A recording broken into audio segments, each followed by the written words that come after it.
Hi, welcome to Makeover Your Life. And today we're talking about business, makeover your business, and of course, giving you tips by a business tycoon, Phillip Chiyangwa. And you've heard about Richard Branson in Europe, but now we've got Phillip Chiyangwa in Zimbabwe. So we're going to have a chat about business. If you're a businessman, businesswoman, listen to some tips, something that may take your business to another level. We would like you to prosper and prosper the right way. So, welcome, Phillip Chiyangwa. Thank you very much. Okay. You see what I mean? Yeah, welcome to the program. And so tell me about how you started your business and what inspired you to start business. I came up from very humble beginnings. Lord permitting allowed me to have a vision that I would borrow from my mom, who was a vegetable vendor herself. My father was always in political detention, better known as restrictee detainee, and from time to time he would be arrested and rearrested during the Smith time. Right. And we had to fend for ourselves because there was a line for us to survive, which was the marketplace, Musiba, Chegutu. And I was the guy who would, at the age of 7, 8, 9, thereabouts, go out and order the goods from Musengezi farming community, bring them to Chegutu, and we would sell. I would know that if I buy the vegetables at such a price, I would mark up and ensure that that would be profitable and lead us to all go for our education, resulting in the men that you see here today. But just the journey there was such that I finished my secondary education in Chegutu and proceeded to Harare to do diplomas in bookkeeping and accounts. I then got a job in Bulawayo at Bulawayo Board of Executives, leading to me working there for nearly 2 years, and then proceeded to work for Dunlop Zimbabwe as a work-study trainee, as I undertook a course with the Institute of Management Services, where I became an industrial engineering assistant. I worked for nearly 2 years again, and then proceeded to Harare, where I worked for Willover Motor Industries as one of their accounts trainees immediately after independence, which saw me, understand the motor industry, and then moved over to Van Leer, Zimbabwe, which now is called Griff, which is a packaging company. Right. And then that led to me being hired as a management trainee. And that was the last company I worked for, because I gave up on, there were so many jobs for trainees, immediately after independence, nothing substantive.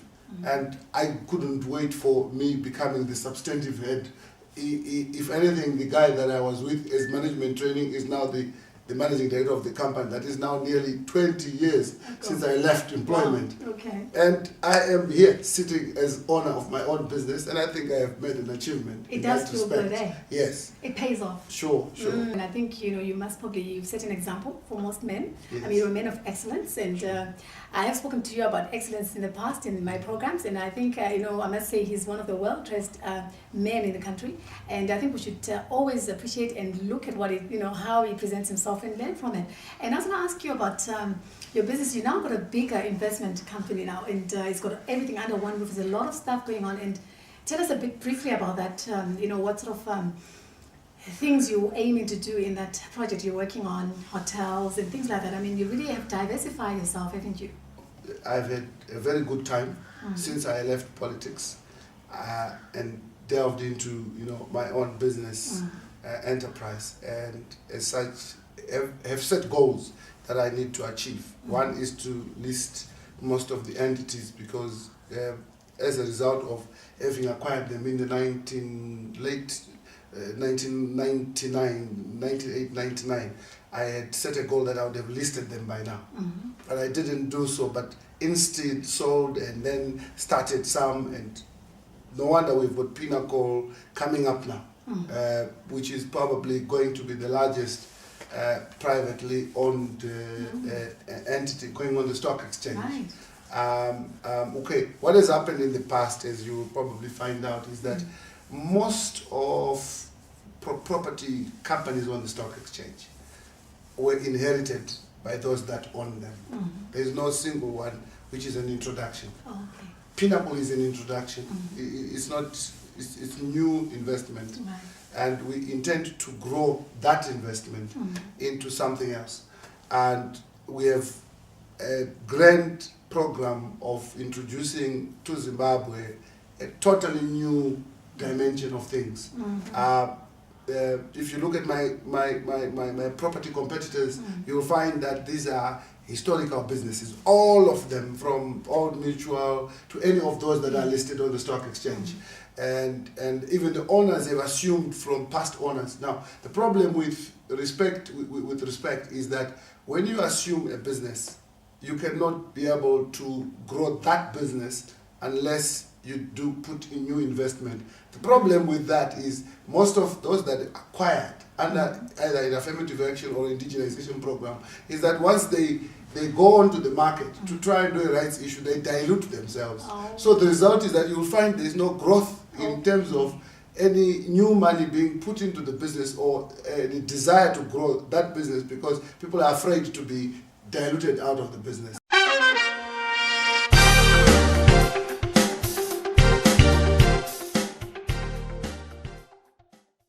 For the purposes of safari tour operators, people want to hire and go into very high terrain, etc. We've got those vehicles.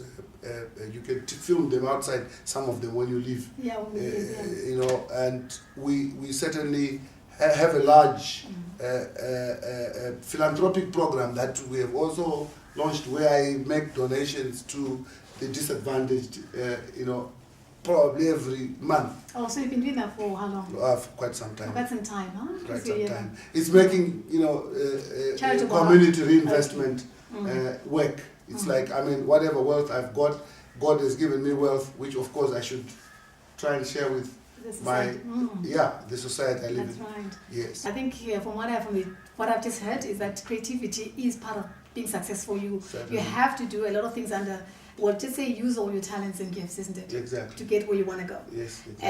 And it's nice to see that, you know, you're an inspiration to many, and that you are, you know, helping others to get there as well. Sure. And I'm sure for most men and women would like to know that, you know, how can I'm sure they've heard, you know, things from you that, you know, how you started, and that's inspiring. And when a person wants to start a business, I mean, like, what can they get into that you think hasn't been? No, when I started off, I certainly had to understand that where there's a wish, there's a way. Yeah. And I have had my own setbacks, but that did not deter me from achieving my objective. They say that there is a framework you will operate under. It's SREDIM. It's SREDIM. Okay. You select, record, examine, develop, install, and maintain. Now, each by one, by selecting, it means you must have a vision of saying to yourself, look, this is the objective I want to aim for and get there. All right. But before you even explore further, examine whether this is the path for you to follow. Right. Okay? You then, you know, okay, I've jumped something, sorry about this. You select, you record. Recording, that means you take a critical analysis of what you want to pursue. Examine it further, right? Then trial is about developing it, seeing whether it works, right? Then put it into operation, that is installation, right? And then put it into real practice and maintain it. So these are the things that are the simple basics of anybody who wants to do something. They must learn to know that in business it's a risk.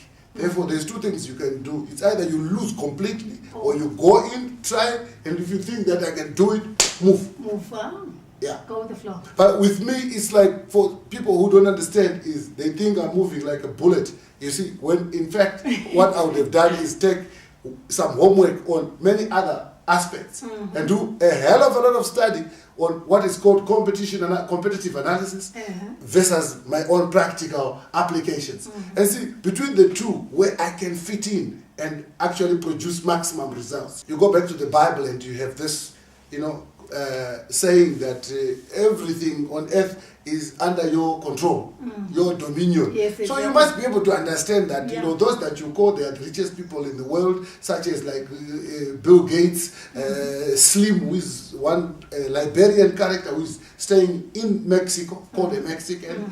You talk about people like Branson, you mentioned earlier on. You know, these people are human beings like me.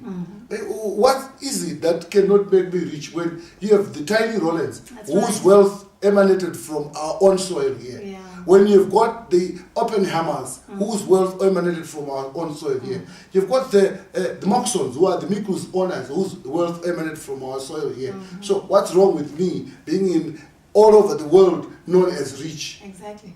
What's so fantastic about it?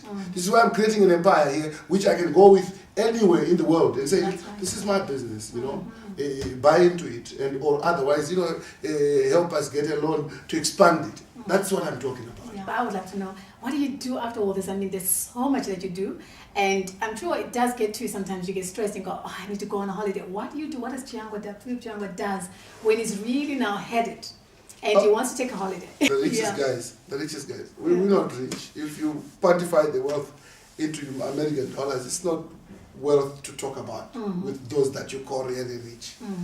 And with respect, those that have been the world's richest have continued working up to now. And each year they make 10 to 20 billion US dollars go into their kitty. It's very difficult for a person who wants to be rich to talk about a holiday, to talk about certain relax. But surely you need to recuperate. Sure. I don't say wherever you go, you're always busy. But so if you go on a holiday, let me give you an example of a guy whose video I've even watched, Prince Alawi. I'm aware that he has some interest in Zimbabwe in construction, and I've watched the guy. He owns 175 companies. He was in his yacht somewhere in the in French something, okay, and he has these flags that reflect each and every one of his businesses, and the guy was on one phone to another, but he said to be on a month vacation. Oh, right. But it doesn't necessarily mean that he doesn't want to know what is happening in Citigroup right now. The guy owns a majority stake there. He wants to know what's happening because there's been a crisis there. Are you with me? It's not just I go somewhere and all of a sudden my businesses, which I will have built here, are said to be in a crisis, and I tend to ignore what's happening. I mean, you can be at a holiday where you see an opportunity, and the reason why we go for holidays is to grow our minds. You're not going to take time to rest. I mean, the reason why, I wake up early and try and gym and run and do exercises beyond the treadmill is to try and take away that stress and so forth. That's and what I'm nobody talking about. refusing me. So you take a few minutes in the morning to exercise. So that's how you really get rid of the stress. Exactly. That's good. So I mean, yes, there has to be, but I do not want to lie to you. To be ahead of the queue, you gotta keep up pace with what's happening in the world. Technology moves every second, and each and every time you notice computers change. Even everything changes. That's right. Yeah. So I mean, I know you wear lovely suits. I mean, that's a lovely suit you got on. I like the stripe on it and everything. Wow, how many suits do you have? When it comes to clothes, I have plenty of clothes. Obviously, I live in a very large house, which has too many bedrooms. That are all occupied basically with my clothes and my wife's clothes, and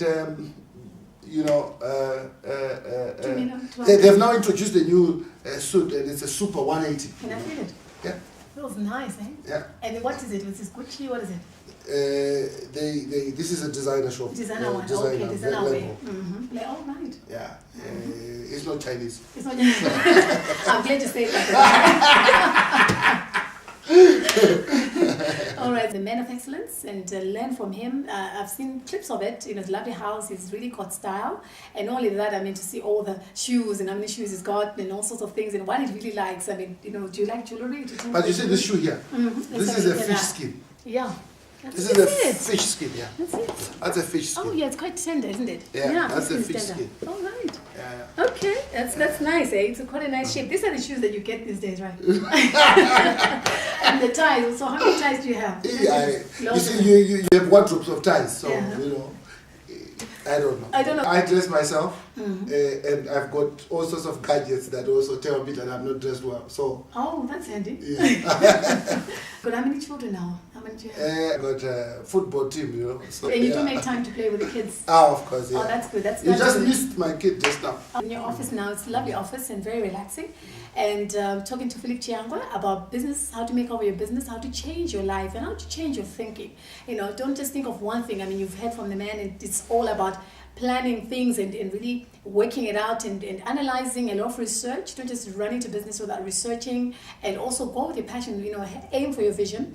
And of course, just to summarize, that you aim for your vision, and of course you must diversify. I think diversity is the key to success, and he is just the right person to tell you so, because he has actually felt success.